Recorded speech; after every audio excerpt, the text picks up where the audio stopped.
everyone, I'm Danny Roddy of DannyRoddy.com, and today I'm talking with painter, philosopher, biologist Raymond Peat. In this hour-long episode, we'll talk about calcium as the cause and solution to many health problems, why an excess of phosphorus is a serious source of stress, in addition to talking about libertarianism, the power elite's obsession with eugenics, and the prominent role of CIA fascist spymaster Alan Dulles in shaping the world we live in today. In addition to thanking Ray for talking with me today, I'd like to thank my patrons for making this show and all the content I produce possible.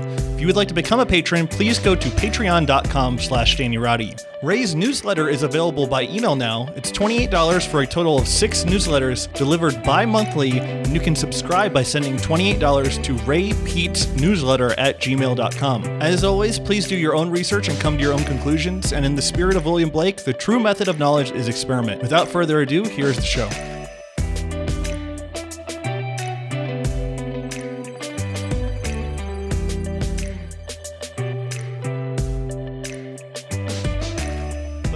If I could just read you this Adele Davis quote that you had in your calcium article as a starter, but she says, "It is extremely important to realize that calcium deposits in soft tissues become worse when the diet is low in calcium.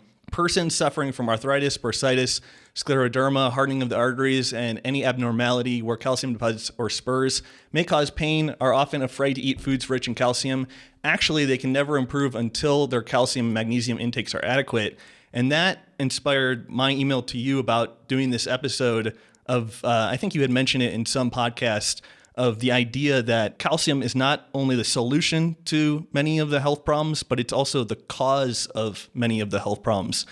And so I think maybe that gets into David McCarran's work, but I thought that was like an interesting concept that was probably of fundamental importance to understand. Yeah, and that was 50 years ago that she wrote that, at least.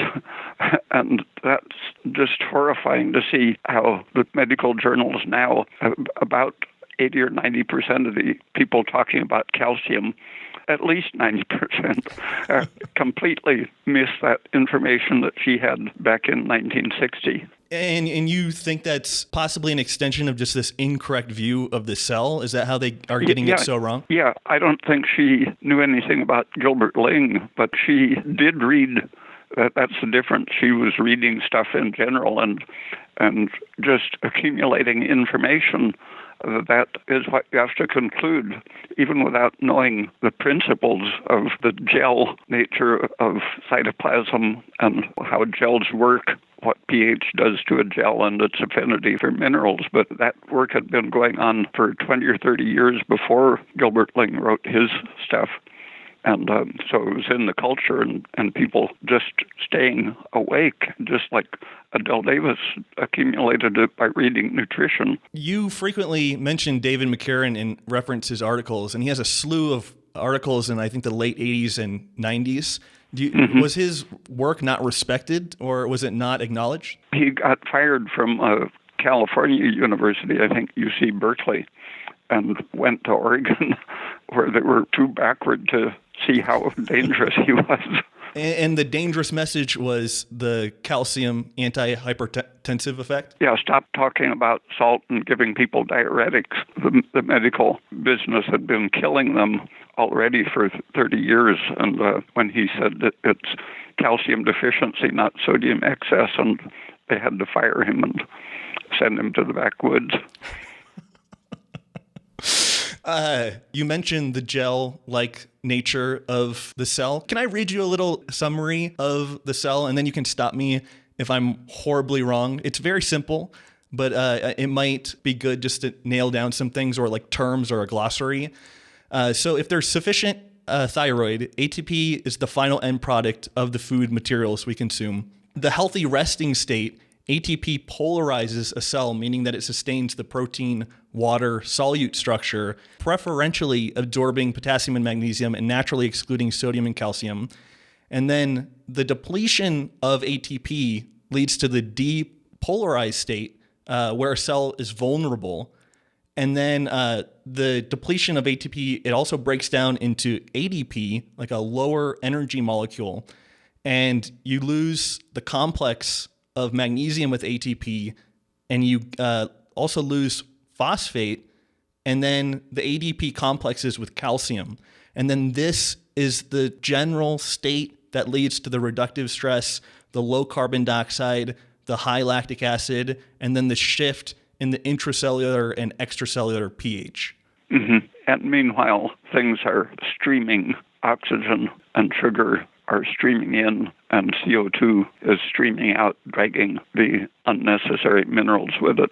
The switch between the polarized and depolarized, is that a natural phenomenon, or should a cell not necessarily need to shift into that disorderly water depolarized state? Gilbert Ling showed that when he poisoned the energy-producing systems, glycolysis and oxidation, that cells retained their polarization for longer than 24 hours, just sitting there essentially dead. And meanwhile, sodium and calcium were bouncing in the cell and bouncing right back out again, so that they kept their polarization despite the motion across the surface and into the near regions of the cytoplasm and then back out. I haven't looked at that paper for a long time. It was always semi-confusing because if he's doing a stress test or energy depletion of the cell, how is it not becoming depolarized? He didn't excite them. He kept them quiet, and they were reptile cells that could stand being cold.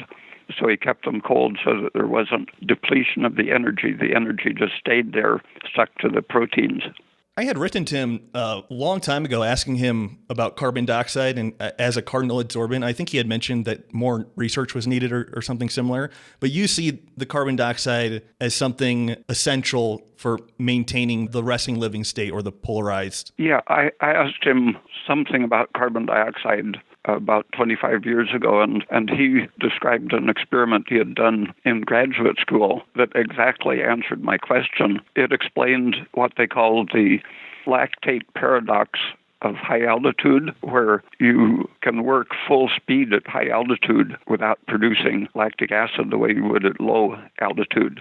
And he did it in the lab, basically showing that cells don't fully depolarize even when they're stimulated and working if they have a good supply of carbon dioxide. So in the lab, he showed the CO2 was preventing full depolarization, and that's why you see it at high altitude. You don't depolarize enough to shift from oxidation to lactic acid production. I think somewhere you said that frequently depolarized cells can lead to this pathology of being killed in the process or the excitotoxicity and cancer, basically. Yeah, the cell depends on, at first, using its internal glycogen to get the sugar it needs to produce carbon dioxide. And if that's depleted, then it starts using any amino acids or fatty acids to oxidize, and they produce less carbon dioxide and will turn on the wasteful process of producing lactic acid, and that starts a vicious circle. The fats producing less carbon dioxide, is one of the aspects of that the pyruvate decarboxylation, because that produces some CO2, and something about oxygen economy or something? The carbohydrates carry their own oxygen. Each carbon already has part of the carbon dioxide, where with fat you have to start with molecular oxygen. There's no oxygen built into the fat molecule. You use the oxygen to produce the carbon dioxide for each atom of carbon in the fat, where with carbohydrate you use only half of the oxygen molecule because there's already one oxygen atom attached to the carbon. It's funny, there was a large ketogenic diet person on a very popular podcast, and I think the interviewer was like, "What else are you researching right now?" And it was something about carbon dioxide. And so it was just funny to see like his whole lifestyle, ketogenic diets was like the antithesis of his like newfound interest in carbon dioxide. Oh, yeah. I wanted to ask you a little bit about magnesium. I found a little snippet. Do you remember Andrew Kim, like very smart gentleman that's like basically left the internet? So Andrew had written, magnesium or potassium is needed to form the phosphorylated ATPase that then, upon exposure to calcium or sodium, transfers a phosphate group to ADP, generating ATP. So in short, magnesium helps to retain and generate ATP. And then you had called magnesium the basic protective calcium blocker. Yeah. But was he right in what he said? Do you agree with that? Yeah. Okay. Well, the reason why I mentioned magnesium is a lot of times you talk about something like calcium, and then there's an immediate need to interject with how much more important magnesium is than calcium. Yeah, and at the same time you're making ATP, you're subtracting some phosphate, inorganic phosphate from the environment to get rid of its excitatory effects. The breakdown of ATP can increase the intracellular phosphate, but is the same thing occurring when a person is just eating way more phosphate than sodium and magnesium and calcium? Similar, it tends to push it in, and fructose has the property of lowering intracellular phosphate, and the phosphatases are very cell-protective in general. Getting the proteins unphosphorylated puts them into the resting state. When you stick a phosphate onto a protein covalently, it tends to change its whole behavior. The whole cell goes into the excited state. But even before it gets there, gets attached enzymically, it's pulling the water system away from the resting state. So my interpretation of muscle contraction or nerve excitation isn't that there is some little motor that runs on the so-called high-energy bond. The way they usually picture it is that the energy from the so-called high-energy bond goes into some kind of a motor, and that's what is happening rather than the parts that are left behind. But one of my good professors, Sidney Bernhard, I mentioned that in 1959 I saw that he had shown that there is no high-energy bond in ATP. And I said, why does everyone talk about the high-energy bond? A famous guy from England had just been at university that week, and he never said very much, but he said, not everyone does. Well, Gilbert says it in his 2001 book. He says Scow presented his sodium pump hypothesis.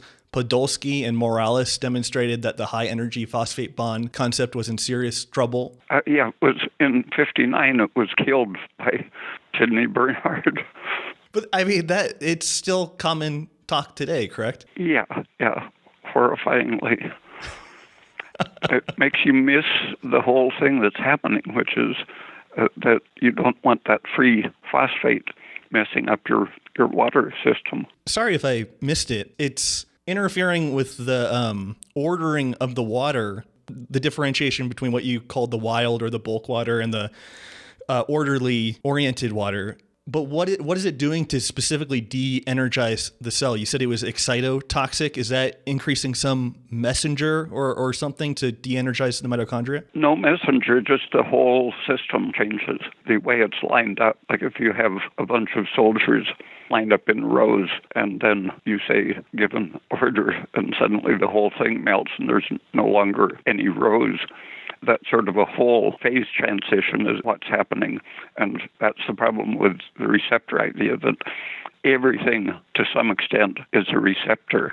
When you have 1,000 different things getting ordered differently when it's in one state than in the other, the order that has been kept in the proper positions melts as a whole process, not as a series of isolated processes.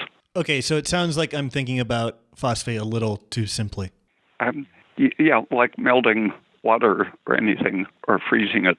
You can cool water well below 0 degrees Celsius and still have liquid water. But given the right trigger, suddenly all of the molecules can cooperate in such a way that they freeze up. So you could call phosphate like a depolarizer, basically, in excess?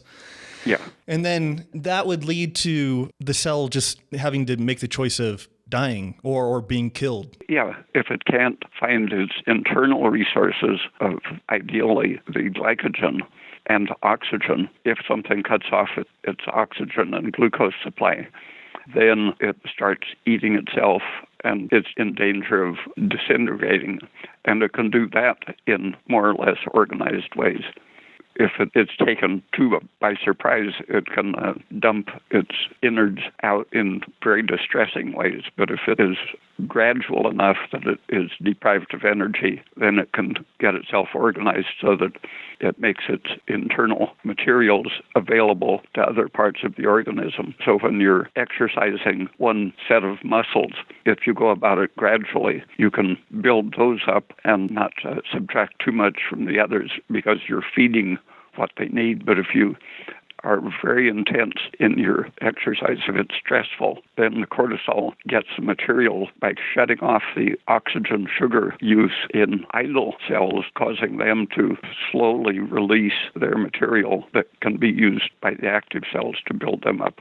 So stress hormones partly are there to prevent toxic death of cells, make it an orderly disintegration that can help the other parts of the organism. What you just said reminded me of a Cellular quote where he was saying that everything is being affected equally, but there is like a weakest link somewhere in there that can lead to some specific pathology. Do you think that's the right idea? Yeah, it's the working system. It's an adaptive process that feeds support into the system that's working and functioning.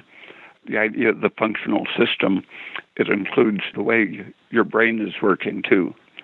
Habits are sort of a functional system. You integrate your thoughts and your digestive processes and your muscle activities around a way of living, and that supports that pattern. So you tend to get in a rut if you don't have things to interrupt and give you a more general way of functioning. The brain is born into the culture, and then the culture the culture lives in the nervous system. And then Maslow said something like the culture should be like an adaptive tool. And so that being essential in a person's reactivity to certain stresses. Yeah, the social system should be intelligent, basically, and then it wouldn't degrade the participants in it. But when the social system is designed unintelligently, participating in it is a degrading process. Maslow said it a lot more elegantly. Well, I always like reading your stuff, and I'll see something from Maslow or see something from Rogers, and it will make me understand your work a little bit better. I had been reading Freud and the Freudians for 6 months when I found Maslow's book, and it was a tremendous experience, just the way he spoke. Was he thought of as like crackpot at the time? Because I haven't found anything that I haven't liked about him so far. Yeah, he was a great irritant to the Freudians who were still there, and the new behaviorists were coming on, and they didn't think he was at all scientific. Do you feel similarly about Rogers? I know you had a criticism about him. Yeah, his approach was great for the union breakers. They immediately saw that, and one of his collaborators on the book, The Sciences of Man, I think it was called, his co-author, said that his approach was good for the tobacco industry. So Cellular was a cigarette promoter, but Rogers, his first book, Client-Centered Therapy, the back part of it gives the philosophical basis. It's a very good description of phenomenology. It's philosophically very good, but it can be made bad use of by bad people. So if I understand what you're saying, the bad part about it, not wanting to attack and criticize. Okay. And is that a bad part of client-centered therapy? Because, I mean, he wasn't interjecting. Yeah. Maslow would just butt in and say, you're feeling messed up because you're dealing with a horrible situation, and just get out of that situation. To play devil's advocate, somebody might be like, well, that's an authoritarian way of approaching things, but a direct way of being anti-authoritarian can look authoritarian, but it isn't. And actually, the super anti-authoritarian Rogers followers end up leaving the authoritarians in place. Well, that's kind of funny. I swear I'm not obsessed with libertarianism, but it seems like they say we're non-authoritarian, so we're going to get rid of the government and then break up into these small groups. Oh, yeah, that's the Koch brothers and their ilk.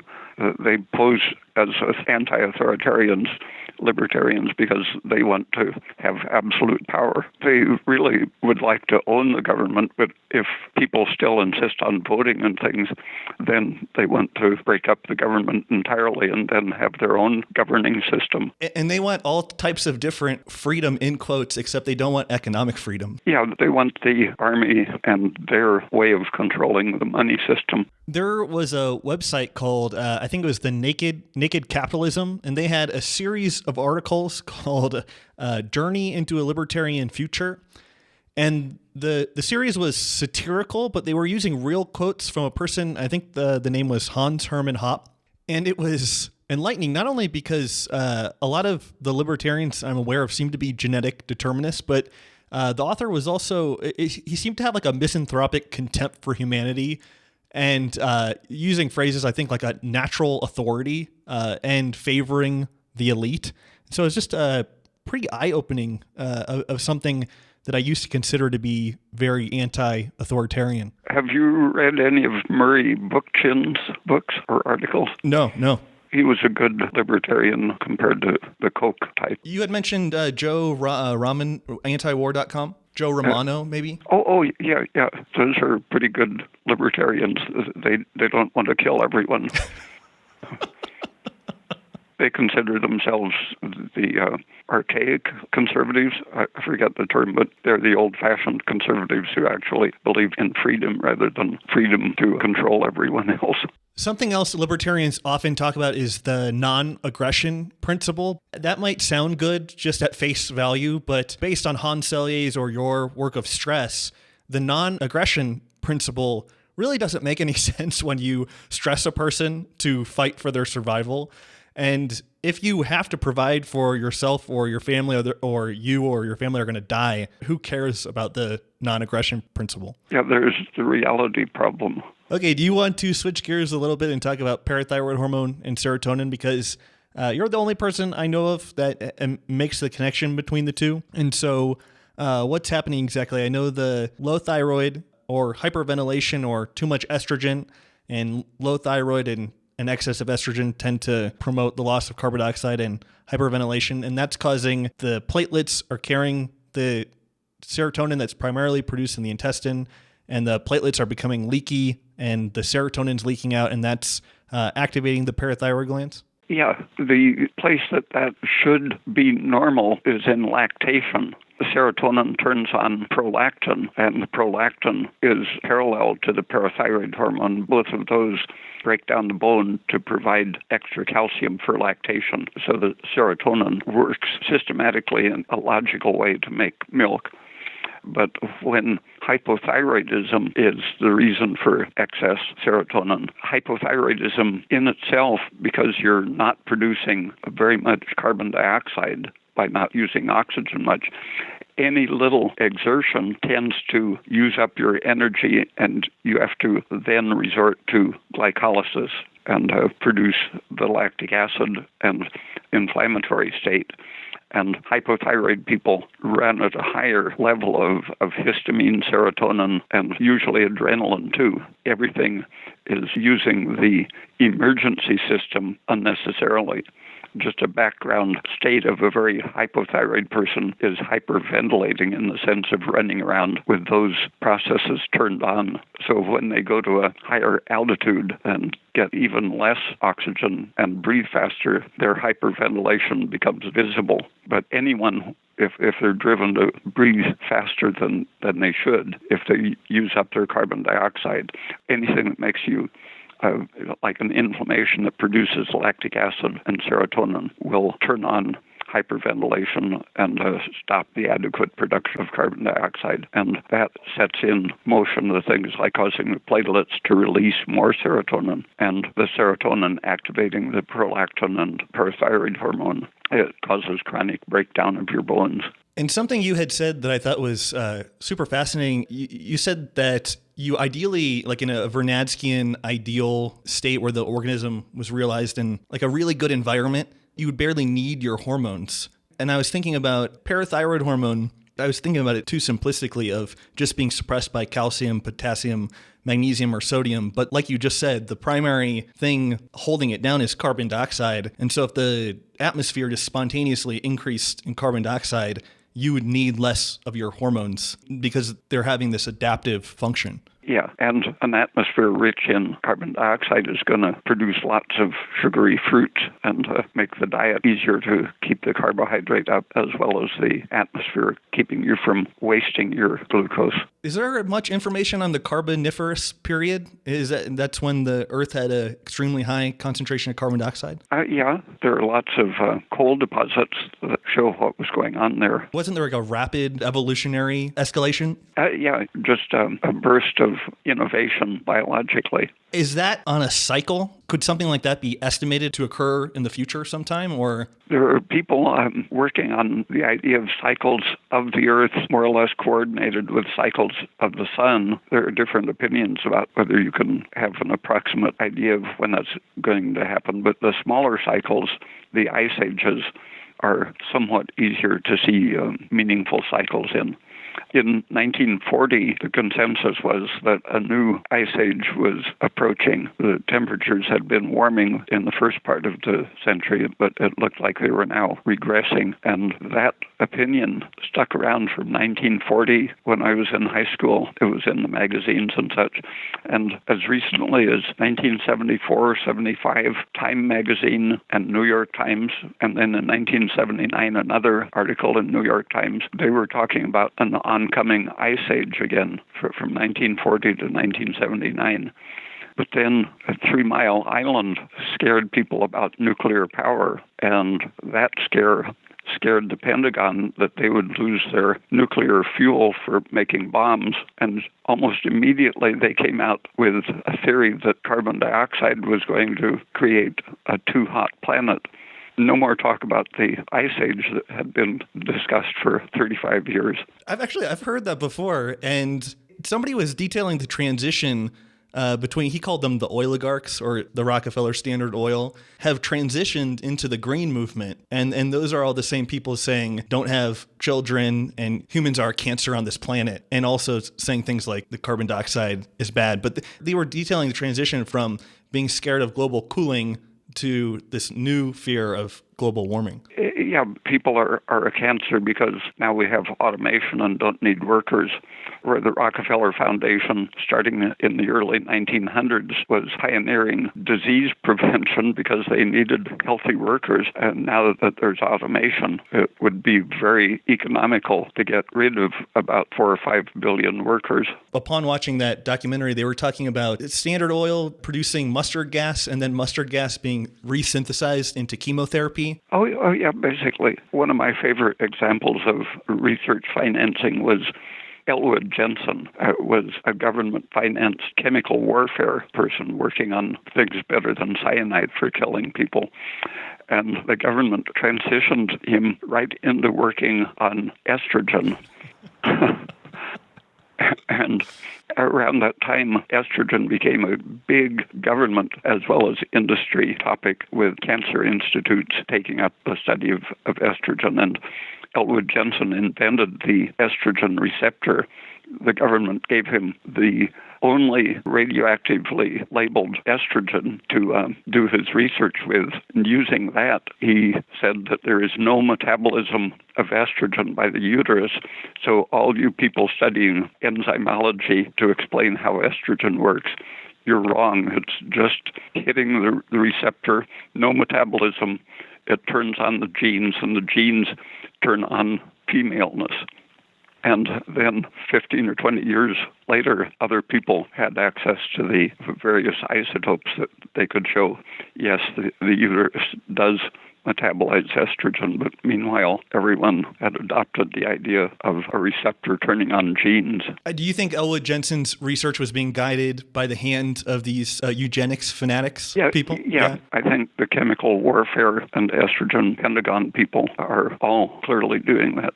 As a sidelight, they are seeing that inducing cancer almost instantly can be a useful tool for the military. Well, I might as well mention it because I've talked about it, but it's James James Corbett's How Big Oil Conquered the World, and then Why Big Oil Conquered the World. And he just very precisely documents how obsessed the elite people were with eugenics and how that was, and you've talked about it extensively, and it just seems very deep-rooted of the class system of we're useless eaters and things like of that nature. The whole genetics movement itself, genetics, not eugenics, grew out of that motivation. The original famous geneticists were also eugenicists, and the Journal of Eugenics, after Hitler became a target of scorn, the Eugenics Journal changed its name to Human Genetics. And just after I got my PhD, I wrote an article in the graduate student newspaper and mentioned that fact that the eugenics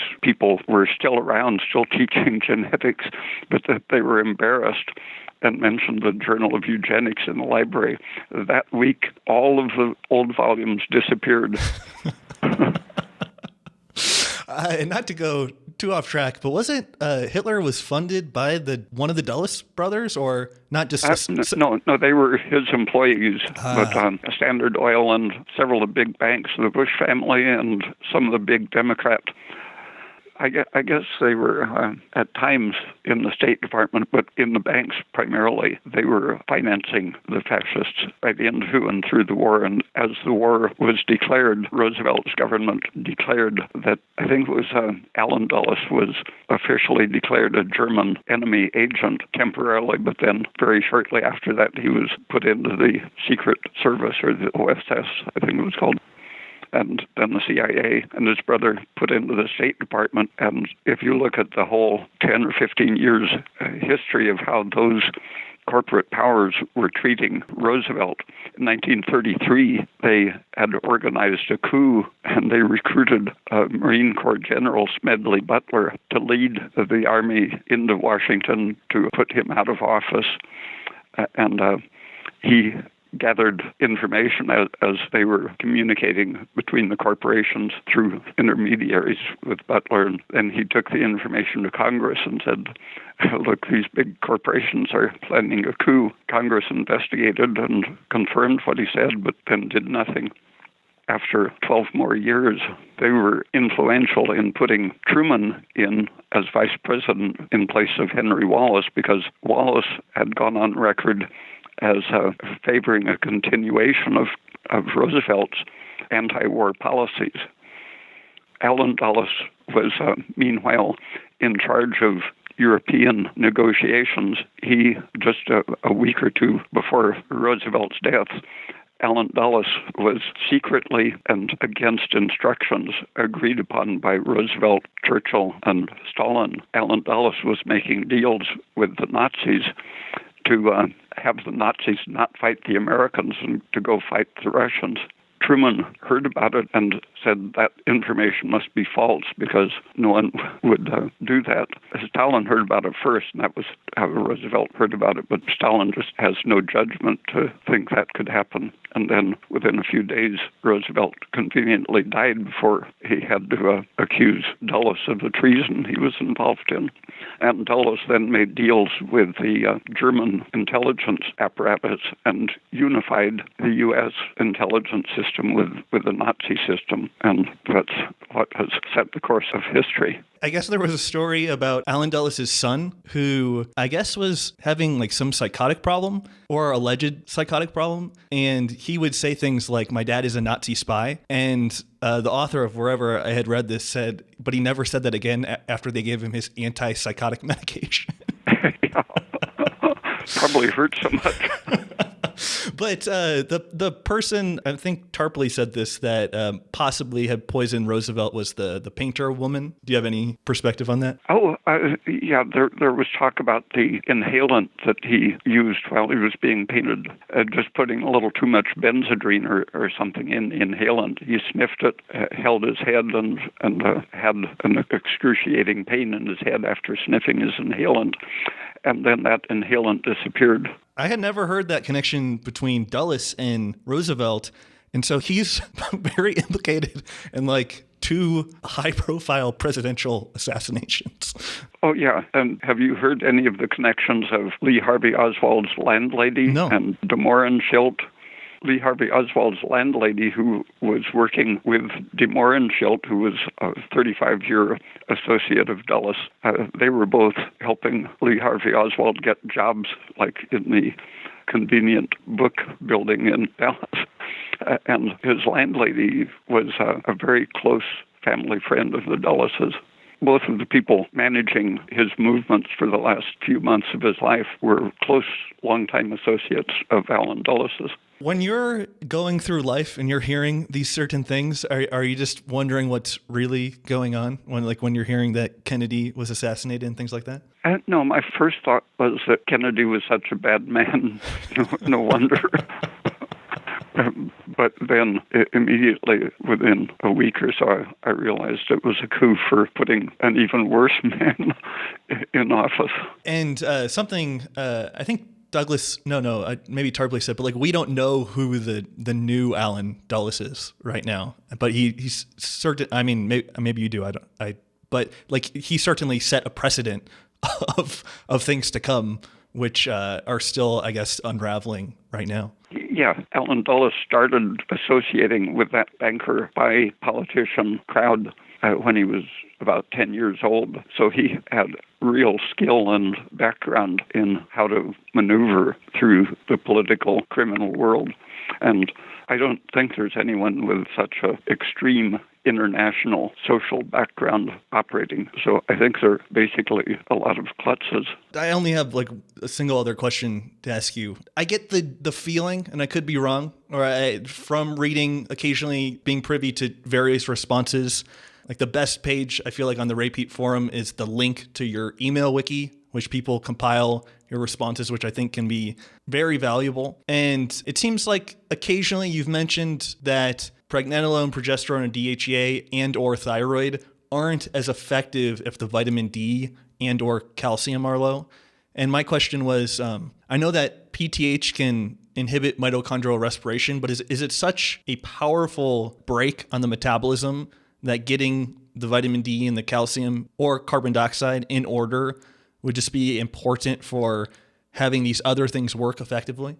You have to include sodium and a lot of other things in there, but yeah, it's one of the adequate brakes on the system. Is that because of the specific actions of parathyroid hormone, or is it because it causes mast cells to release serotonin and other things like that? Yeah, it's part of a system, so in itself is very powerful. The vitamin D and calcium are working on other things too, and so you can't say that they're only working on the parathyroid hormone. They work on the serotonin and prolactin and growth hormone, essentially everything in themselves to different degrees. When I think about introing somebody into a lot of this information, it seems relatively easy to go get your vitamin D measured and then to use it. I guess, is that something you feel comfortable consulting to large amounts of random people? It seems like something fairly safe to talk about. Yeah.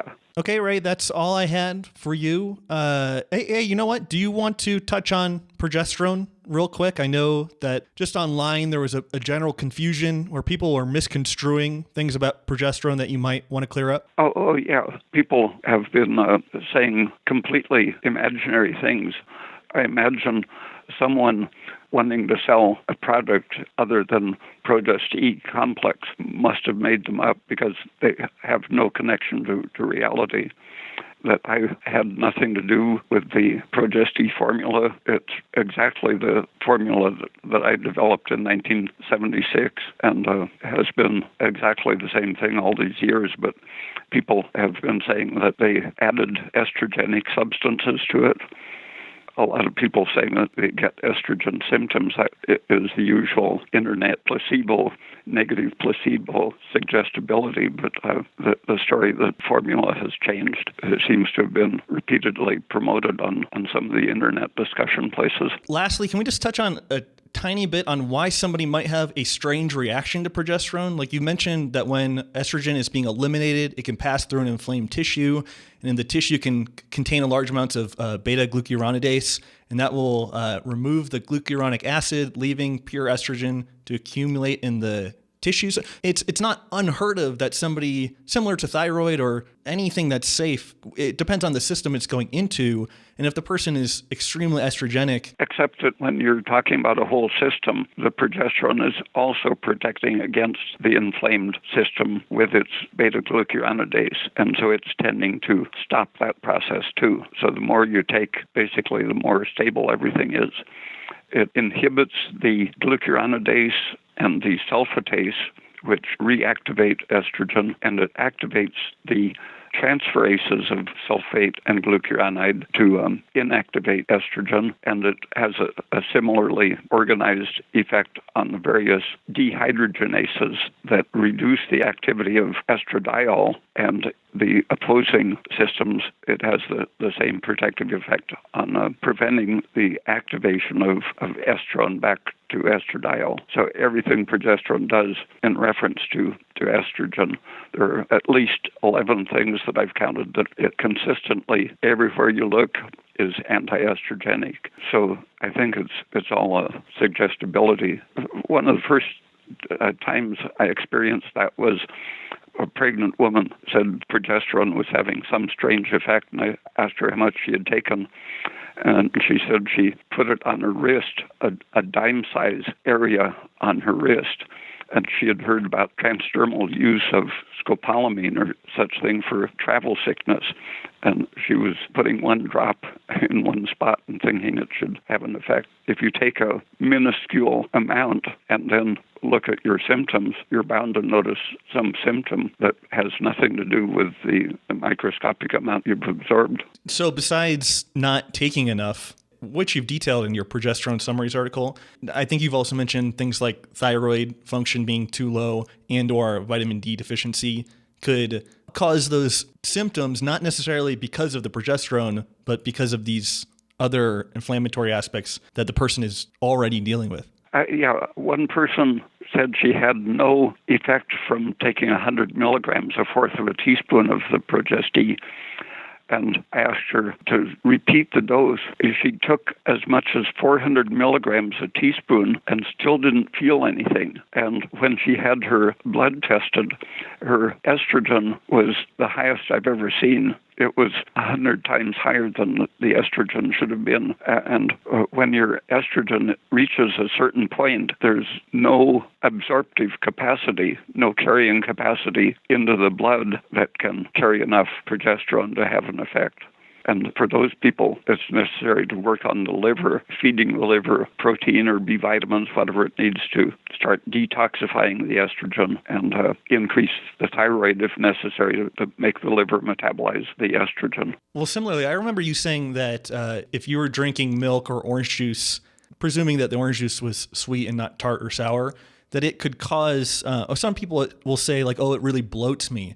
And in my experience, my experience was made more clear by you saying that, sometimes when you drink liquids, it makes inflammation in the intestine more noticeable. I thought that was really profound because not only did I feel like I really had experienced it, but many people will say similar things. And I think it's maybe just speaking to the prevalency of intestinal inflammation. Yeah, and the word bloat has various meanings. Some people who have 1 or 2 ounces of liquid around their intestines, verified by ultrasound or such, just a small amount of fluid in the abdominal cavity can create a sensation of fullness. And some people refer to that as bloat, or an enlarged uterus. Some people feel bloated. But when it's digestive, if you aren't digesting your carbohydrate, the bacteria can produce a large amount of gas, and the usual traditional meaning of bloat was accumulated gas. And the test for that is just to thump your belly with your fingers. You can tap it in different places and find exactly where there's a gas deposit, if there is. I think that's all the questions I had for you. What are you working on right now, Ray? Cholesterol, and then progesterone will be my next newsletters, thinking about the evolutionary, in every sense, implications and meaning of cholesterol and progesterone. Awesome. You have been so generous with your time. My sincere thanks. Thank you so much, Ray. It's always a pleasure, and I'll talk to you soon. Okay, thanks.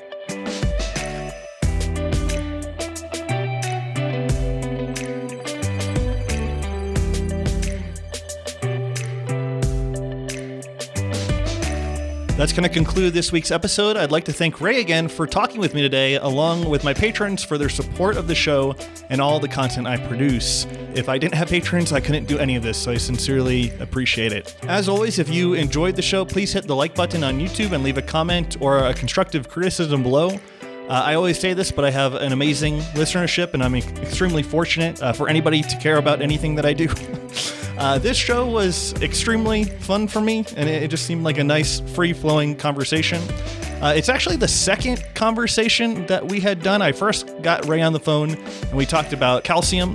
Then I had to fill in some gaps with that show, and I got him on the phone again. And I liked the second conversation so much better that I decided to go with that one. I will probably release snippets from the first show just to tie everything together. But really, thanks to Ray for getting on the phone with me twice and bearing with me through these questions. So thank you so much, Ray, and thanks again for listening. I'll talk to you guys soon.